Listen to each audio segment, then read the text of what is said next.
திரு ரவிசங்கர் ஒரு பொருளாதார நிபுணராக இந்த வழக்கில் சுருக்கமாக 15/9/2003 கலாநிதி மாறன் பொசிஷனை ஆக்குபை பண்ணார், மோசமான முறையில் பறித்து கொண்டார். அந்த வார்த்தைகள் நிறைய இருந்தாலும் ஃப்ராட்லண்ட், மெனிப்புலேஷன், மெலேஷியஸ் இப்படி போன்ற கடுமையான சொல்லாடல்களை அன்லாஃபுல் என்றும் தன் அண்ணனுக்கு எதிராக அனுப்பப்பட்ட நோட்டீஸில் கள்ளத்தனம், மோசடி, நம்பிக்கை துரோகம் இப்படியெல்லாம் எடுத்துக்கொள்ளலாம். சரிதானா நான் சொல்வது? சொல்லுங்கள். இதில் முதல் இது ஒரு டீப் ஸ்லம்பர் அப்படிம்பாங்க. ரொம்ப ஆழ்ந்த உறக்கத்திலிருந்து அவர் தயாநிதி மாறன் முடித்து கொண்டிருக்கிறான்னு நினைக்கிறேன். டக்குன்னு எழுப்பி பார்க்க. ஆமாம், 22 வருஷம் ஆச்சு. ஓகேவா? ஆனால் அக்டோபர் 2024 ஒரு நோட்டீஸ் அவர் கொடுத்துருக்கார். அக்டோபர் 2024. அதை தொடர்ந்து இப்போ ஜூன் 10 இந்த லீகல் நோட்டீஸ். அக்டோபர் 2024 இவர் நோட்டீஸ் கொடுத்தவொடனே இவர்களுக்கு ஒரு சகோதரி இருக்காங்க, அன்புக்கரசி. உடனே இவர் என்ன பண்ணிருக்கார், கலாநிதி மாறன் அவங்களுக்கு 500 கோடி ரூபாய் அவர் செட்டில்மெண்ட் பண்ணிருக்கார். அந்த அவருடைய அம்மாவுடைய அக்கௌண்ட் மூலம், மல்லிகா மாறனா அவங்க அக்கௌண்ட் மூலம் 500 கோடி கொடுத்து செட்டில் பண்ணிருக்கார். இதே இவங்க என்ன சொல்கிறாங்க, இதிலே என்ன தெரியுறதுனால் தன்னுடைய ராங் டூயிங்ஸ், தவறான இதை இவர் உணர்ந்து விட்டு அந்த பணத்தை கொடுத்து அந்த அன்புக்கரசிக்கு செட்டில் பண்ணுறாரு. இது ஒன்று. ஸோ இப்போ இவர் சொல்கிறது என்ன அப்படின்னா, செப்டம்பர் 7, 2023 அப்போது இந்த இவருடைய சிதிலேருந்து கம்பெனிலேருந்து ஒன்றும் இல்லாத நிலைமையில் 12 லட்சம் ஷேர்ஸை இவருக்கு அலோகேட் பண்ணிருக்காங்க. அந்த அலோகேட் பண்ணுறது அக்கௌண்டன்ட் சிஸ்டமில் சொல்லுவாங்க, கன்சிடரேஷன் ஷுட் பி பாஸ் அப்படிம்பாங்க. அதாவது என்ன விதமோ அந்த குறிப்பிட்ட தொகையை நீங்கள் கொடுக்க வேண்டும்னு. இவர் இந்த 12 லட்சம் ரூபாய் பாஸ் பண்ணுறது வித்தவுட் எனி ஃபேர் கன்சிடரேஷன். அதாவது இவர் முன்னாடி இவர் வில்சன் சார் சொன்ன மாதிரி அன்னி தேதிக்கு 2500-3000 ரூபாய் வேல்யூ இருந்த அந்த ஷேருக்கு 12 லட்சம் ரூபாய்க்கு இவர் என்ன பண்ணிருக்கார், ஃபேஸ் வேல்யூ 10 ரூபாய் அப்படின்னு போட்டு 1,20,00,000 ரூபாய் தான் கொடுத்து கம்பெனியான கணக்கில் வர வச்சுருக்காங்க. இதை கம்பெனியில் எந்த ஆடிட் அதுக்குது யாருமே ஒன்று அன்றைக்கி இது பண்ணலை. எல்லாம் முடிஞ்சு 12 லட்சம் ஷேர் 2023 இவருக்கு வந்திருக்கு.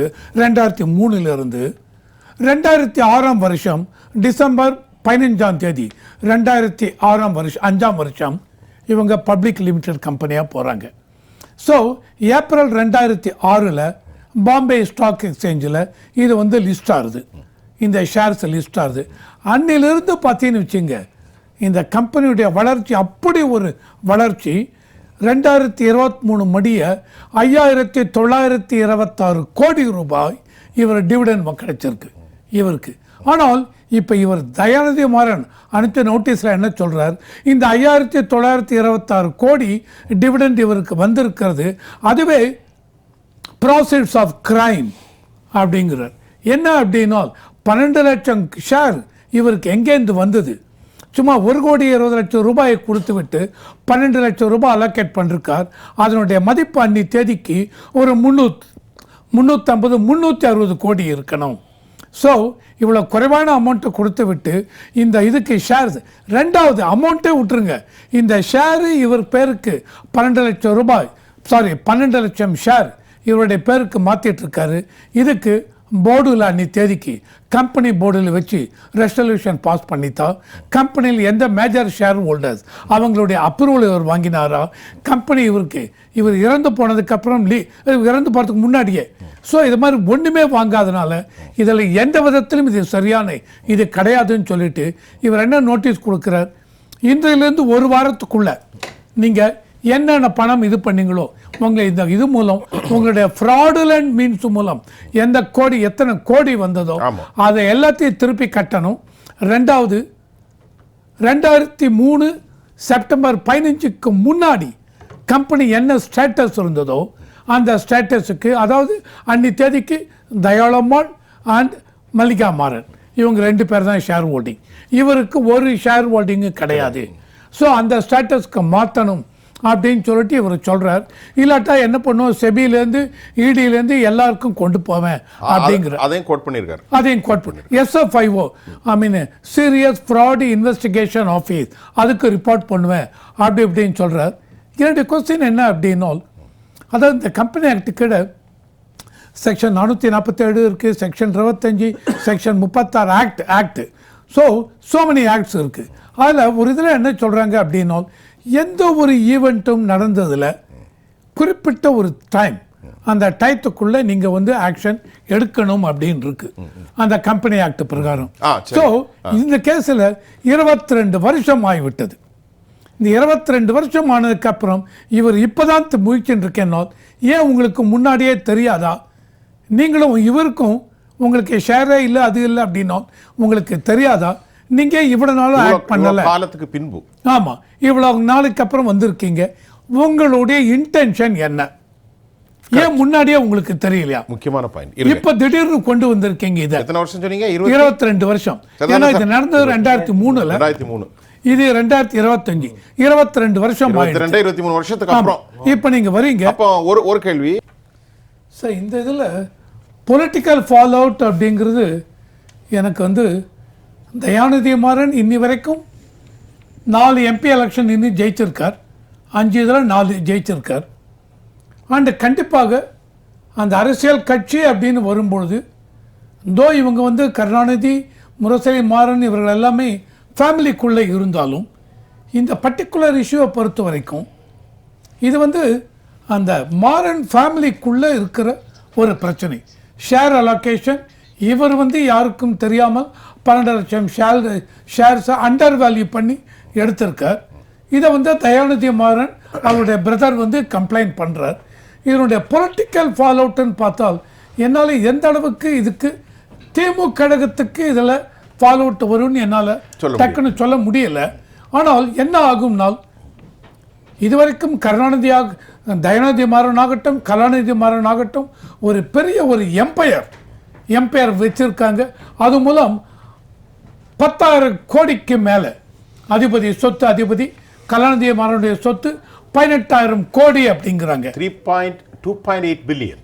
அதான் 18,000 கோடி அப்படிங்கிறாங்க ரூபாயில். 25,000 கோடி கணக்கு சொல்ற தயாநிதி மாறனை இன்னைக்குள்ள இதுல. சரி, பரவாயில்ல, எவ்வளவு வந்துட்டு போகுது? 18,000, 20, 50,000 இருக்கட்டும்.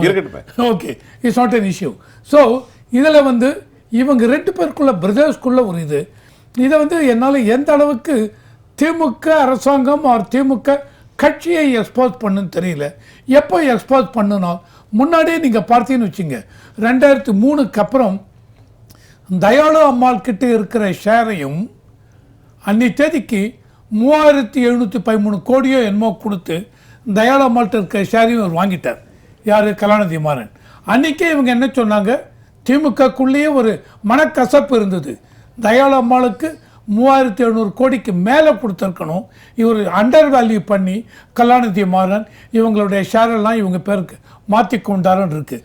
அன்னிலேருந்து திமுக அவங்களுக்கும் இவங்களுக்கு ஒரு மன நெருடல் இருக்குது. இன்றைக்கி இதுவும் வெளியில் வந்திருக்கிறதுனால கண்டிப்பாக மாறன் இவங்களுடைய இதுக்கும் திமுக கட்சி இவங்களுக்கும் உள்ள ஒரு விரிசல் உண்டாகும். மாறன் எந்த மாறன்? மாறன் பிரதர்ஸ். ரைட். ஏன்னா மொத்தமாக அவங்க மாறன் ஃபேமிலி. ஓகே, அவங்களுக்கும் இந்த திமுகங்கிற இதுக்குள்ள, ஏன்னா இனிமே இவங்க எந்த அளவுக்கு ஃபைனான்ஷியலி இவங்க எந்த அளவுக்கு கட்சிக்கு எதுக்கும் எப்படி சப்போர்ட் பண்ண போகிறாங்க என்ன, இதெல்லாம் இது மட்டுமே இல்லை.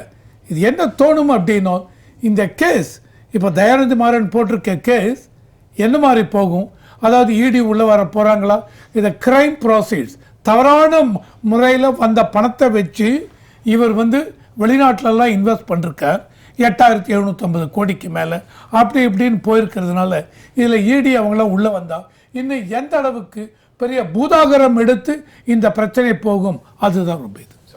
ஒரே நிமிஷம், அதாவது இவங்க ஷேருன்னு வரும்பொழுது முரசொலி மாறன் அவருடைய லீகல் ஹேர்ஸ் அப்படின்னு பார்த்தால் தயாநிதி மாறனும் அதில் ஒருத்தர் இருக்காங்க.